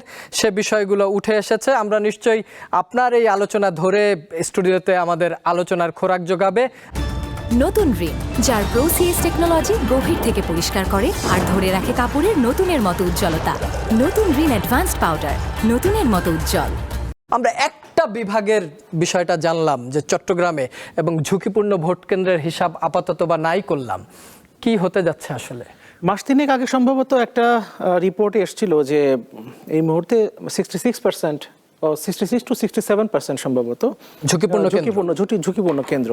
এখন তারপরে আসলে আমরা এখন আসলে সেই পরিস্থিতিটা কি দাঁড়িয়েছে সেটা জানি না, কিন্তু 3 মাস আগে যদি এটা থেকে থাকে তাহলে 67 কমে আসবার কোনো কারণ আছে বলে মনে করি না, কারণ ওই সময়ের পর থেকে পরিস্থিতি খারাপের দিকে গেছে। এবং ওই যে বলছিলাম যেটা, যে মাঝে মাঝে তো আসলে রাষ্ট্র নিষ্ক্রিয় হয়ে পড়ে, তখন সরকারবিহীন রাষ্ট্র পরিচালিত হচ্ছে, কোনো সরকার নাই যে যার ইচ্ছা মতো যাচ্ছে তাই করতে পারে, এমন মনে হয়। ফলে ওই 67% যে এটা কমে এসছে, এটা মনে করার কোনো কারণ আসলে খুঁজে পাচ্ছি না। আর একটা কথা আসলো যে আওয়ামী লীগের সাথে যুক্ত একজন ভদ্রলোক, হয়তো সম্ভবত তাকে মনোনয়ন দেওয়া হয়েছে। কোনো জায়গায় তো আপনার শেখ হাসিনা বা আওয়ামী লীগের অসমাপ্ত কাজ সমাপ্ত করার দায়িত্ব তো এই রাষ্ট্র নিচ্ছে। আমি একটু ছোট একটা উদাহরণ দিই, অপ্রাসঙ্গিক হতে পারে। আমার দলের সভাপতি মাহমুদুর রহমান মান্না, ওনার একটা ব্যবসা প্রতিষ্ঠান ছিল বা এখনো আছে, ওনার নামে তো আছে। তো সেই প্রতিষ্ঠানে উনি 50% শেয়ারের মালিক। প্রতিষ্ঠানটা 2010 সালে উনি করেছিলেন, কিন্তু এরপরে তো উনি আওয়ামী লীগের তো একসময় উনি সাংগঠনিক সম্পাদক ছিলেন। উনি আওয়ামী লীগের যখন থেকে আওয়ামী লীগ ফ্যাসিবাদী চরিত্রের দিকে ধাবিত হচ্ছিল, উনি তখন আওয়ামী লীগ থেকে সরে আসলেন। এবং সরে আসার যে প্রক্রিয়া, সেই প্রক্রিয়া তো একটা লম্বা সময় ধরে চলেছে। এরপরে 2015 সালে 2014 সালে সেই তথাকথিত নির্বাচন, সেই সময়ও তিনি শেখ হাসিনা সেই ফ্যাসিবাদের বিরুদ্ধে লড়াইটা করেছেন, সেই নির্বাচনটাকে যাতে ঠেকানো যায়, ওইভাবে ওরকম একটা নির্বাচন। তো লড়াইটা উনি চালিয়ে যাচ্ছিলেন। 2015 সালে উনি গ্রেফতার হলেন, তখন 2 বছর উনি জেলে ছিলেন। এই সময়ের মধ্যে যেটা হয়েছে, ওনার সেই প্রতিষ্ঠান দখলে চলে গেছে আওয়ামী লীগের স্থানীয় একজন নেতার, তিনি পুরোপুরি দখল করে ফেলেছেন। এবং স্বাভাবিকভাবেই উনি প্রশাসনের মাধ্যমে বা পুলিশের মাধ্যমে চেষ্টা করেছেন, কিন্তু তখন তো বুঝতেই পারছেন, মাহমুদুর রহমান মান্না যাকে শেখ হাসিনা নির্দেশ দিয়ে যাকে ধরেন প্রথমে নিয়ে গিয়ে গুম করেছে, এরপরে তাকে হয়তো আবার ভাগ্যক্রমে তাকে হয়তো ক্রস ফায়ারে মেরে ফেলা হয়নি, তারপরে তাকে আবার গ্রেফতার দেখানো হয়েছে, এরপর 2 বছর যিনি জেল খেটেছেন। তো তার কথা তো আর পুলিশ বা প্রশাসন শুনবে না স্বাভাবিকভাবেই। ফলে ওটা একটা দখল করার প্রতিষ্ঠান ছিল। সেই প্রতিষ্ঠান শুরুর সময় 10-12 কোটি টাকার মতো একটা লোন ছিল, যেটা আর পরিশোধ করেনি। যারা দখল করেছে তারা তো দখল করেই আছে, ফলে তারা শুধুমাত্র সেই প্রতিষ্ঠান থেকে যে প্রফিট হয় সেগুলো নিয়েছে। এবং যিনি দখল করেছিলেন তিনি সেই প্রফিট দিয়ে আরেকটা প্রতিষ্ঠান, ওটা একটা কোল্ড স্টোরেজ, তিনি আরেকটা কোল্ড স্টোরেজ তৈরি করেছেন ওখানকার প্রফিট দিয়ে, কিন্তু তিনি আর ব্যাংকে ঋণ পরিশোধ করেন নাই। ফলে এই ঋণটা বাড়তে বাড়তে 2024-এর 5 আগস্ট যখন অভ্যুত্থানের মধ্য দিয়ে সরকারের পতন হলো, হাসিনা সরকারের, তখন তো তারা আবার পালিয়ে গেলেন, তিনি পালিয়ে গেছেন। তো মাহমুদুর রহমান মান্না তখন তার সেই প্রতিষ্ঠান ফেরত পেলেন, কিন্তু তখন যখন ফেরত পেলেন 38 কোটি টাকা লোন সহ, কারণ এই সময়ের মধ্যে কোনো লোন পরিশোধ হয়নি, শুধুমাত্র দায় বাড়তি বেড়েছে। এখন এই দায়টা বাড়লো কেন? শেখ হাসিনার ফ্যাসিবাদী ওই আচরণের কারণেই তো ব্যবসাটা তিনি করতে পারলেন না, তাকে সেখান থেকে বিতাড়িত করা হলো, তার প্রতিষ্ঠান একটা আওয়ামী লীগের একজন নেতা দখল করলেন। সেই ঋণ এখন মাহমুদুর রহমান মান্নার ঘাড়ে এসছে। এখন সরকারের মানে আমরা যখন এটা নিয়ে আপিল করলাম উচ্চ আদালতে, স্বাভাবিকভাবেই এই সরকারের ম্যান্ডেট কি, মানে প্রধান ডক্টর মোহাম্মদ ইউনূস যে চেয়ারে বসেন ওনার ম্যান্ডেট কি? জুলাই অভ্যুত্থানই তো ওনার ম্যান্ডেট। ওই ম্যান্ডেটের মধ্য দিয়ে যদি শেখ হাসিনার পরিবর্তে আরেকজন ওই চেয়ারে বসতে পারেন, তাহলে ওই ম্যান্ডেটই শেখ হাসিনার 15.5 বছরের স্বৈরাচারী শাসনামলের কারণে ওই শাসনে পিষ্ট হয়ে যিনি এই অবস্থায় এসে পড়েছেন তার ক্ষেত্রে ম্যান্ডেট কাজ করছে না, তার ক্ষেত্রে এই লোনটা তার উপরে আপনি চাপাচ্ছেন। সবচেয়ে অদ্ভুত ব্যাপার হলো যখন তিনি বলছেন যে এই ঘটনা ঘটেছে কিন্তু আমি ঋণ পরিশোধ করছি, কারণ যখন থেকে উনি আবার হাতে পেলেন তারপর থেকে উনি এই সময়ের মধ্যে প্রায় 2 কোটি টাকা পরিশোধ করেছেন। এই প্রায় 1.5 বছরের মধ্যে 2 কোটি টাকা, উনি তো চোর বাটপার ছাড়া তো সম্ভব নয় এর বেশি পরিশোধ করা। ওই ব্যবসা প্রতিষ্ঠানের প্রফিট এখন ওনার হাতে আসছে কিছু, এই কারণে উনি পরিশোধ করতে পেরেছেন। ফলে উনি পরিশোধ করেছেন, পরিশোধ করার প্রসেসের মধ্যে আছেন, এর মধ্যে নির্বাচন চলে এসছে। ফলে উনি বলেছেন যে আমি তো নির্বাচন আমি তো এই ফেরত দেওয়ার প্রসেসের মধ্যেই আছি, ফলে আমাকে অন্তত এই সময়ের জন্য, কারণ নির্বাচন করার জন্য আপনার খেলাপি তালিকায় যেহেতু কাগজে কলমে তো উনি ছিলেন, 50% শেয়ার উনি চেয়ারম্যান, দখল ছিল না, ফলে আমাকে এই সুযোগটা দেয়া হোক। তার বিরুদ্ধে মানে যখন তার এই কথাগুলো তার উকিল গিয়ে মানে কথা বলছে জাজের সামনে, তখন তার বিরুদ্ধে রাষ্ট্রপক্ষ দাঁড়াচ্ছে। কোন রাষ্ট্র? যেই রাষ্ট্র শুধুমাত্র এই অভ্যুত্থানের ম্যান্ডেটের উপরে দাঁড়িয়েছে। ওই অভ্যুত্থানের ম্যান্ডেটে মাহমুদুর রহমান মান্নার উপরে যে ঋণের বোঝা এসে পড়লো শেখ হাসিনার ওই স্বৈরাচারী শাসনামলের কারণে, সেই ঋণটা মওকুফ হচ্ছে না। ভাই মওকুফও চাচ্ছি না, আমি সময় চাচ্ছি পরিশোধ করবার জন্য, আপনি সেটাও দিচ্ছেন না, এবং সেখানে রাষ্ট্রপক্ষের উকিল দাঁড়াচ্ছে। এবং আরো অনেক কিছু তো আছে, এর পেছনে আরো অনেক শক্তি আছে। এবং সবচেয়ে একটা মানে দুর্ভাগ্যের কথা বলি, সেটা হচ্ছে আমরা তো বলি যে শেখ হাসিনার শাসনামলে আপনার ওই লেজিসলেটিভ, এক্সিকিউটিভ, জুডিশিয়ারি কোনো কিছুই ছিল না, শুধুমাত্র একজন ছিল, যা ইচ্ছা তাই বলতো। এখন মানে এর 5 আগস্ট পরবর্তী বাংলাদেশেও ভাই জুডিশিয়ারিতে কোনো পরিবর্তন হয় নাই। জুডিশিয়ারি ভাবে কথা বলা হয়তো বা আমি এদের কোনো অন্যায় হচ্ছে কিনা আমি জানি না, হলে হবে, কিছু করাটাই তো ভাই, কারণ হাসিনার আমলেও তো আমরা কথা বলেছি, তখন তো ভয় পাই নাই, এখনো তো বলতেই হবে, সামনে যদি একই পরিস্থিতি থাকে আমরা বলবো। ভাই জুডিশিয়ারি এখনো সম্পূর্ণরূপে দলীয় প্রভাবেই চলে। হ্যাঁ, দলীয় প্রভাবে থাকা উকিলরা যখন আপনার জাজের সামনে দাঁড়ায় যায়, কোনো জাজের মাথায় আসলে ভাই মানে ঘাড়ে 2টা মাথা নাই, ফলে তারা ওই রায় দেওয়ার সময় ওই বিষয়গুলোকে বিবেচনা করেই এখনো রায় দেয়, এবং এইভাবেই চলছে। মাহমুদুর রহমান মান্নার এই মামলায় যেটা হয়েছে, মামলা না, উনি রিট করেছিলেন যে আমাকে এই সুযোগটা দেওয়া হোক, অন্তত আমার সিআইবির উপরে স্টে দেওয়া হোক। 700-800 কোটি টাকা, 1300-1400 কোটি টাকার মানে যাদের ঋণ খেলাপি তাদেরটাতেও স্টে দেওয়া হয়েছে, তাদেরটাতে স্টে দেওয়া হয়েছে। মাহমুদুর রহমান মান্নার 38 কোটি টাকা যেটা তার দখলে ছিল না, 2 কোটি টাকা তিনি এর মধ্যে পরিশোধ করেছেন। তিনি রিশিডিউল করার জন্য ব্যাংকে অ্যাপ্লাই করেছেন, ব্যাংক রিশিডিউল করেও দিয়েছে, 10 তারিখে, ডিসেম্বরের 10 তারিখে রিশিডিউলও করে দিয়েছে।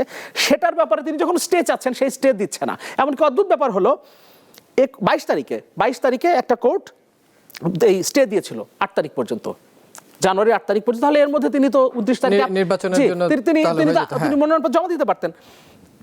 1:30টার দিকে এটা মানে দেয়া হলো, সন্ধ্যা হতে হতে জানানো হলো যে সেই অর্ডারটা রিকল করা হয়েছে। তাহলে বুঝতেই পারছেন যে নানান জায়গা থেকে আসলে এখনো সেই শেখ হাসিনার শাসন আমলের সেইটা চাপ কাজ করছে। কিন্তু সবচেয়ে অদ্ভুত ব্যাপার হচ্ছে রাষ্ট্রপক্ষ এসে দাঁড়িয়ে যাচ্ছে, যিনি শেখ হাসিনার এই ফ্যাসিবাদী লড়াইয়ে সামনে থেকে নেতৃত্ব দিয়েছেন, যিনি সেই সময় 2 বছর জেল খেটেছেন, যাকে গুম করা হয়েছিল, যাকে ক্রস ফায়ারের জন্য নিয়ে যাওয়া হয়েছিল, তার বিরুদ্ধে এসে মানে তার একটা আবেদনে, তার একটা রিটের বিরুদ্ধে সে রাষ্ট্রপক্ষ দাঁড়াচ্ছে। যেই রাষ্ট্রের আসলে সত্যি, যেই রাষ্ট্রযন্ত্রের আসলে কোনো ভিত্তি নাই, সেই রাষ্ট্রযন্ত্রের ভিত্তি এই 24-এর অভ্যুত্থান, যে অভ্যুত্থানের ভিত্তি মাহমুদুর রহমান মান্না তৈরি করেছে। কিন্তু কোন দল প্রভাব বিস্তার করছে এটা বলে দিলেও তো আই গেস মানে পিপল শুড নো। মানে দল মানে সবচেয়ে বড় কথা হচ্ছে যে আমার তো ফার্স্ট বিষয়টা হচ্ছে আমি সরকারের কাছে, কারণ সরকার রাষ্ট্রপক্ষের উকিল কেন ওখানে দাঁড় করাবে? সরকার রাষ্ট্রপক্ষের উকিল দাঁড় করাচ্ছে, রাষ্ট্রপক্ষের উকিল সাকিব আনোয়ারের বক্তব্যের স্পষ্ট জায়গা হচ্ছে যে অভ্যুত্থানের পক্ষের শক্তি এবং বিগত ফ্যাসিস্ট সরকারের আমলে যে দায় নিতে হচ্ছে, সেই দায়ে কেন এখন এই জুলাই বিপ্লবের পরে কেন রাষ্ট্রপক্ষ দাঁড়াচ্ছে? এই প্রশ্ন আমি আপনাকেও করতে চাই তাহসিন রিয়াজ। আপনারাই তো এই সরকারকে বসিয়েছেন, ইউনূস সাহেবকে সহজে ইন্টারিম গভর্নমেন্ট আপনাদের বিপ্লবের ফলে এসেছে। আপনারা কেন এটার একটা জবাব আপনি হয়তো দিবেন, আর সাথে আরেকটা প্রশ্ন করে রাখি, সেটা হচ্ছে এনসিপি এবং জামাত যে জোট হলো, এই জোট কি সাধারণ জনগণের ভোট বাড়াবে নাকি কমাবে? আরেকটু তথ্যযুক্ত করি, ঢাকা 11 নাহিদ ইসলাম, ঢাকা 8 নাসিরুদ্দিন পাটোয়ারি, কুড়িগ্রাম 2 আতিক মুজাহিদ, নোয়াখালী 6 হান্নান মাসুদ, কুমিল্লা 4 হাসনাত আবদুল্লাহ, পঞ্চগড় 1 সার্জিস আলম, রংপুর 4 আক্তার হোসেন, পটুয়াখালী 2 ডাক্তার মাহমুদা মিতু। যদি তথ্য ঠিক থাকে, সব ঠিক থাকে, এই হতে যাচ্ছে আপনাদের জোটের আসন। দেখেন, মানে প্রথমত জুলাই গণঅভ্যুত্থান এটা কারো একার সম্পত্তি না, কাজেই এটা আমি ধরেন মানে we were the contributor, but এটাকে আমি এককভাবে ক্লেম করতে চাই না, বরং এই ক্লেমটা করা আরও সহজ যে এটা মাহমুদুর রহমান মান্না ভাইদের সম্পত্তি। কারণ তাদের যে দীর্ঘ লড়াইটা, এটা তো আমরা সবাই দেখেছি, এবং তাদের এই স্যাক্রিফাইসটাও আমরা খুব কাছ থেকে দেখেছি। কাজেই দেখেন, সাকিব ভাই যেভাবে করে বললেন, এই প্রসঙ্গটা যদি সত্যিকার অর্থে ভ্যালিডেট থাকে, তাহলে তার উপর একটা রাষ্ট্রীয় জুলুম হয়েছে, এবং এই জুলুমকে যদি কোনোভাবে, এই জুলুমের পেছনে যদি কোনো পলিটিক্যাল এঙ্গেজমেন্ট থাকে, আমি জানি না, এটা আমি সেই প্রশ্নটাই করেছিলাম, আমি পরিষ্কার উত্তরটা পাইনি। তবে আমি অনুরোধ করব, যদি এই ধরনের কোনো পলিটিক্যাল ইনভলভমেন্ট এখানে থাকে, তাহলে সাকিব ভাইদের এটা আরও বেশি মানে লাউডলি এটা বলা দরকার যে এই ধরনের পলিটিক্যাল এঙ্গেজমেন্ট বা পলিটিক্যাল ইনফ্লুয়েন্স এই জায়গাটাতে আছে। কারণ দেখেন, দিন শেষে তো আমরা বিচার বিভাগকে আমরা খুবই ট্রান্সপারেন্ট, খুবই স্বাধীন একটা জায়গায় আমরা দেখতে চেয়েছি, এবং এটা ছিল একটা বড় আকাঙ্ক্ষার কিন্তু জায়গা। এবং আপনারা দেখেছেন যে আমরা কিন্তু বিচার বিভাগের জন্য কিন্তু আলাদা একটা সচিবালয় পর্যন্ত হয়েছে, তাই না? কাজেই এই প্রসঙ্গটা আমার কাছে মনে হয় খুব সেন্সিটিভ একটা প্রসঙ্গ। কাজেই কারো প্রতি জুলুম, তো এটা তো আমরা অ্যাটলিস্ট মান্না ভাইদের যে ধরনের কন্ট্রিবিউশন, তারা ইলেকশনে লড়াই করবে না এবং সেটা কোনো একটা আমলাতান্ত্রিক জটিলতার কারণে, এটা তো আসলে আমাদেরকে অনেক কষ্ট দেয়, এটা আমাদের জন্য আমাদের হৃদয় রক্তক্ষরণ ঘটায়। কাজেই এটা আসলে আমাদের ওই জায়গাটা নাই। আমরা তো আসলে আইনের বিতর্কত বিষয়গুলো কী হচ্ছে এটা সাকিব ভাইরা ভালো জানবেন, তারা কাগজপত্রগুলো নিয়ে ঘাটাঘাটি করছেন, বাট পুরো ঘটনার ক্রোনোলজি যেটা আমরা শুনে এখন বুঝলাম, সেটা আসলে তার উপর জুলুম ছাড়া অন্য কিছু হচ্ছে না। কাজে এটা আরও ভালো ব্যাখ্যা আমরা হয়তো মানে আইন বিভাগ থেকে আমরা তো জানতে পারবো, তারা যদি কোনো ব্যাখ্যা করে। আর আপনি যে প্রসঙ্গটা করেছেন, দেখেন যে আসলে ভোটের মাঠে জোট কিন্তু অস্বাভাবিক কোনো প্রক্রিয়া না। আপনি পুরো হিস্ট্রি, আপনি 71-এর পর থেকে, আমি ইভেনচুয়ালি শুধু আমাদের এখানে না, যে কোনো জায়গায় আমাদের সাউথ এশিয়ার রাজনীতিতেই জোটের হিস্ট্রিও যদি আপনি ঘাটেন, এটা কোনো অস্বাভাবিক ঘটনা না। এবং বাংলাদেশের মানে ঐতিহাসিকভাবে বাংলাদেশের সকল দলের সাথে সকল দলের একটা জোট হয়েছে। আপনি দেখেন, এই 16 বছরে আপনার জামাতের বিরাট লেভেলের গালাগালি করা হাসিনা, সে কি জামাতের সাথে একসাথে আন্দোলন করে নাই? সে কি কোয়ালিশন করে নির্বাচন করে নাই? সিমিলারলি আজকে বিএনপি তো প্রচুর দায় এড়াচ্ছে জামাতের। হ্যাঁ, কেমন যেন একটা বিরাট রকম তার একটা সেপারেটেড পজিশন, সে জামাতের সাথে মনে হয় যে তার গায়ে ঘা লাগলে বোধহয় বিরাট রকম একটা মানে তার অজু ফরজ হয়ে যায়, টাইপ একটা ঘটনা। দিন শেষে তো তারা একসাথে সংসার করছে 16 বছর। এবং আপনি খেয়াল করেন, 5 আগস্টের 8 দিন পর্যন্ত জোট ভাঙার কোনো অফিসিয়াল ঘটনা আপনারা প্রচার করছেন? নোবডি। কোনো ধরনের জোট ভাঙার কোনো প্রসঙ্গ 5 তারিখের 8 দিন পর্যন্ত ছিল না। ইভেন আমি আপনাকে বলি, যখন যুগপৎ আন্দোলনে যাওয়া হইল নির্বাচনের আগ মুহূর্তে, তখনও কিন্তু তারা ইনসেপারেটেড একটা পজিশনে ছিল বিএনপি এবং জামাত, এবং সকল ধরনের তাদের ইন্ডিভিজুয়াল কমিউনিকেশন, কোলাবোরেশন, আপনার যখন কোনো ধরনের কর্মসূচি হচ্ছে সেখানে ম্যানপাওয়ার দেয়া নেয়া সব কিছু কিন্তু ঠিক ছিল। এক মঞ্চে বসে তারা আলাপ আলোচনা করেছে, এবং লম্বা সময় ধরে আমরা দেখেছি যে ঐকমত্য কমিশনেও তারা এক মঞ্চে বসে বিভিন্ন রকম ডিবেট করেছে। এই গণতান্ত্রিক প্রক্রিয়ায় জামাত ইসলামীর সাথে আমাদের, প্রথমত আপনি নিউজগুলো একটু দেখবেন, আমরা কিন্তু আসলে জামাতের যে 8 দলীয় জোট, আমরা ওই জোটের সাথে জোট করেছি। কাজে ইন্ডিভিজুয়ালি জামাতের সাথে জোট এটা বলার সুযোগ নেই, বাট যেহেতু আপনাদের একটা পলিটিক্যাল ন্যারেটিভের একটা ব্যাপার আছে এখানে, কাজেই সেটা জামাতের সাথে জোট বললে একটু বেশি সুন্দর শোনায়, হয়তো এই জন্য আপনারা বলছেন। কাজেই দেখেন, এই 8 দলের সাথে আমাদের একটা ইলেকট্রাল বোঝাপড়া হয়েছে। এটা আমাদের কোনো আদর্শিক কোনো জোট হয় নাই। এনসিপি মানে একটা সেন্ট্রিস্ট পার্টি, আমরা জামাত ইসলামীকে মনে করি তারা ফার রাইটিস্ট পার্টি আর রাইটিস্ট পার্টি। কাজে তারা তাদের আইডিওলজিক্যাল পলিটিক্স করবে, তাদের আইডিওলজিক্যাল পলিটিক্স। জামাত ইসলামী কোথাও কি মহিলা প্রার্থিতা দিয়েছে? কিন্তু আমরা তো মহিলা প্রার্থিতা দিয়েছি। এখন আপনি খেয়াল করেন, আমি যদি আপনাকে এই প্রশ্ন করি, আমরা জামাতের সাথে জোটে যাওয়ার ফলে আমরা কি আমাদের মহিলা প্রার্থীদেরকে বসিয়ে দিয়েছি? তা তো দেই নেই। আমাদের মহিলা প্রার্থীরা তো তাদের স্ব আসনে নির্বাচন করছে।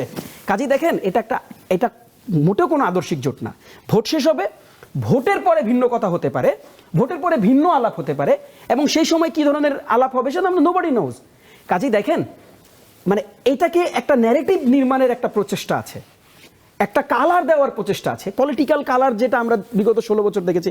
আপনি দেখবেন যে পুরো হাসিনার রেজিমটা বিএনপিকে পিটানো হয়েছে, কিন্তু এটা একটা কালার দিয়ে আর কি, এরা জামাতের নর্মালাইজ করছে, এরা জামাতের সাথে রাজনীতি করে, নানাবিধ কালার দিয়ে। দেখেন ফেসিবাদী আচরণ থেকে আমাদের বাইরে হওয়া দরকার। মাহমুদুর রহমান মান্না ভাইরা জামাতের সাথে কখনো বসে নেই, কখনো আলোচনা করে নেই। মানে এই আলোচনাটা জোট ভোটের আলোচনা না হইলেও, মানে আপনি রাজনৈতিক ময়দানে বৃহত্তর ফ্যাসিবাদ লড়াইতে একসাথেই লড়াই করেছে সবাই। কাজেই দেখেন, আমার কাছে মনে হয় যে এই জোট ভোটের মাঠে ভোট বাড়াবে, এবং এটা একটা বড় ইম্প্যাক্ট। কিন্তু আপনি খেয়াল করে দেখেন, এখন দুইটা ফাইন লাইন ডেভেলপ হয়েছে, বিএনপি এবং তার যে বিভিন্ন সময় যে 12 দল থেকে শুরু করে আদার যে পার্টিসগুলো আছে তাদের একটা কোয়ালিশন, এবং বাংলাদেশের সংস্কারের পক্ষে যাদের দৃঢ় অবস্থান ছিল তাদের একটা কোয়ালিশন। কাজেই আমার কাছে মনে হচ্ছে যে এটা খুবই বিরাট একটা ডিফারেন্স ক্রিয়েট করে দিয়েছে কিন্তু এখন ভোটের মাঠে। এবং ভোটের লড়াইয়ে শেষ পর্যন্ত কোন জোট সফল হবে সেটা হয়তো নির্বাচন হলেই দেখা যাবে। আমরা আলোচনার একদম শেষ পর্যায়ে স্টুডিও থেকে বিদায় নিয়ে আমি একটু ছোট্ট করে আরেকবার রুনা আনসারির কাছে যেতে চাই, আমাদের Chattogram divisional senior correspondent. Runa Ansari, আপনার কাছ থেকে যে বিষয়টা আমি ছোট্ট করে জানতে চাই সেটা হচ্ছে, চট্টগ্রামে বন্দর নিয়ে আমরা বেশ কিছু আন্দোলন দেখেছি, বন্দর সরকার বিদেশিদের হাতে তুলে দিয়েছে, এ কথাটি বারবার বলা হয়েছে, কিন্তু এটা শুধুমাত্র একটি কোম্পানিকে দেয়া হয়েছে এই পোর্টকে আরো সচল করার জন্য। চট্টগ্রামের রাজনীতিতে এই যে ব্যবস্থা সরকার নিল, এটা কি ভোটের মাঠে আলাদা কোনো মার্জিন তৈরি করছে? আপনাকে ধন্যবাদ। আসলে বন্দর নিয়ে আমরা এতদিন যেটি দেখেছি, বন্দরের আসন যেটি, সে আসনের এতদিন খালি ছিল, এবং 10 আসন থেকে বিগত বিএনপি সরকারের আমলে বাণিজ্য মন্ত্রী আমির খসরু মাহমুদ চৌধুরীকে বন্দর আসনে 11 আসনে দেওয়া হয়েছে, এবং 10 আসনে দেওয়া হয়েছে আব্দুল আল নোমানের ছেলে সাইদ আল নোমানকে। তো বন্দরের যে বিষয়টি, সেটি আসলে খুবই একটি মানে স্পর্শকাতর বিষয়, যেহেতু বন্দর নিয়ে দীর্ঘদিন ধরে আপনারা জানেন আন্দোলন হচ্ছে, বিভিন্ন ধরনের কথা হচ্ছে এটি বিদেশিকে দেওয়ার যে বিষয় নিয়ে। এখন ভোটের মাঠে কিন্তু এটি খুব বেশি প্রভাব পড়বে বলে আমাদের মনে হচ্ছে, কারণ এখানে যারা সাধারণ ভোটাররা রয়েছে তাদের মধ্যে বন্দর এলাকার বেশিরভাগ ভোটার কিন্তু হচ্ছে আপনার বন্দর রিলেটেড, বন্দর ইউজার, বন্দরের কর্মচারী, বন্দরে যারা কাজ করছেন, বিভিন্ন ভাবে বন্দরের সাথে জড়িত যারা, তারা কিন্তু বেশিরভাগ ভোটার হচ্ছে 11 আসনের ভোটার।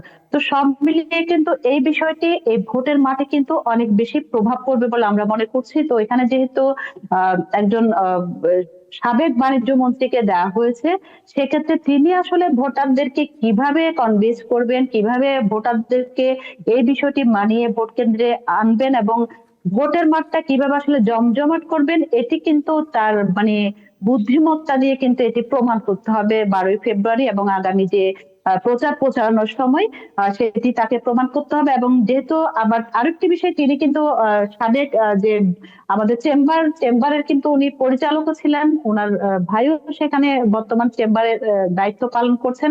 সব মিলিয়ে কিন্তু তারা ব্যবসায়িক পরিবার।